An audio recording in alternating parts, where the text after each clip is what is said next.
Alright, what's up guys, and welcome to my first ever GCSE revision guide. Now I'm doing this completely off the cuff. I have no idea how this is going to go, but I've recorded all the drawings as you've seen here. It's going to be the RS equality paper or whatever. There's some nice pretty drawings. I'm amazing at RS.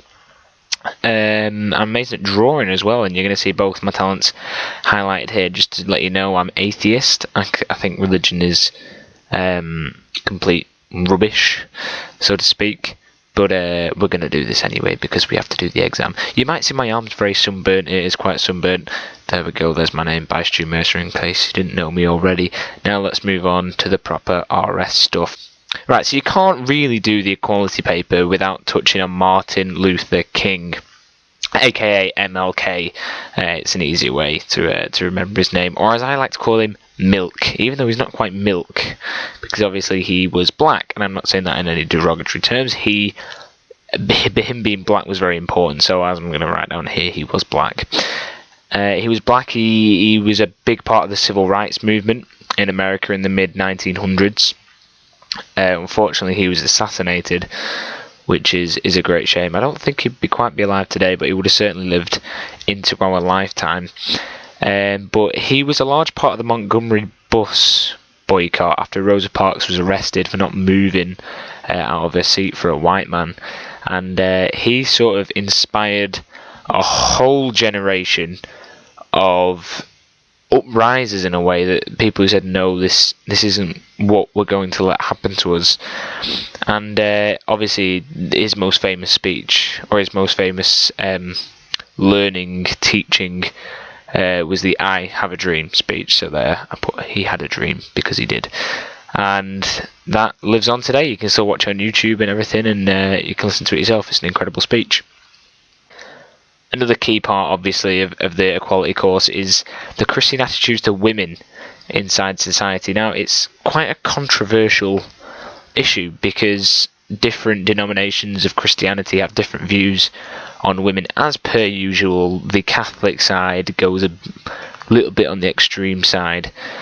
They're still not allowed to be bishops or whatever they call them these days, but the traditionalist view, as I wrote down there, is that they're supposed to stay at home, look after the kids, much like I think even a non-religious viewpoint would say, the man goes out and earns the money, women stay at home, look after the home, look after the kids, and that's sort of the traditional view. Obviously now things are changing, but that is the traditional view, and that is what some people still think. That's a women's role in society. But as I quote there, they're not allowed to lead. And that's pretty sure that's from the Bible.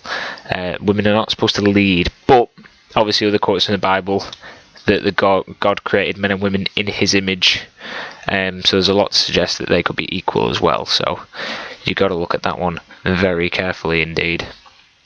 And obviously, to finish it off, Catholics are stupid. So I'm just admiring my beautiful drawing of a woman there. That is incredible. Wow. But now we move swiftly on to the forgiveness side of the course, and it's forgiveness and reconciliation to give it its full title. And the case study, if you want to call it that way, we use is the Anthony Walker case. Now, Anthony Walker was 18 years old when he was murdered with a racial motivation. So he was racially abused, attacked, and killed at just 18 years old after he was with his girlfriend, who was white, I believe, at a bus stop. They moved down to the next bus stop before he was murdered. Luckily, his girlfriend got away. Whether they'd attacked her, I don't know. But the amazing thing about this story is that his mother actually managed to forgive the killers. So I don't think that was really expected. I don't think it's because it was a very, very high-profile murder, and it was in the news a lot. And his mother actually forgave the killers. So she said, "No, I forgive you," because they knew them from like primary school. And yeah, she forgave the killers, which obviously Christianity played a massive part in that for her. She's a woman of faith, and she basically said there was too much baggage already, too much to cope with already with the grieving of her son, to bear all this hatred and anger for his killers. So it's an incredible way to look at it and say, stand back and say, no, I can't do it, and I have to forgive you. And I think that has to be looked upon favourably, which is incredible. So definitely use that. Well, I know I will be if it's about forgiveness, if there's a question on forgiveness or reconciliation. Now, another part of the course is the other religion side, so Christian attitudes to other religions. So you got Islam, Judaism, Sikhism, Hinduism, things like that.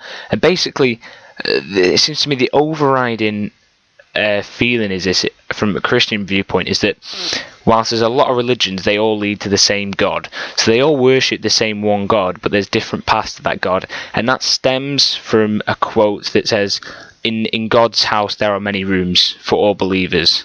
So a lot of Christians interpret that as all religions who worship the same God. They might call them different names, have different ideas about that God, but they are all the same God, and all the paths will lead to that same God.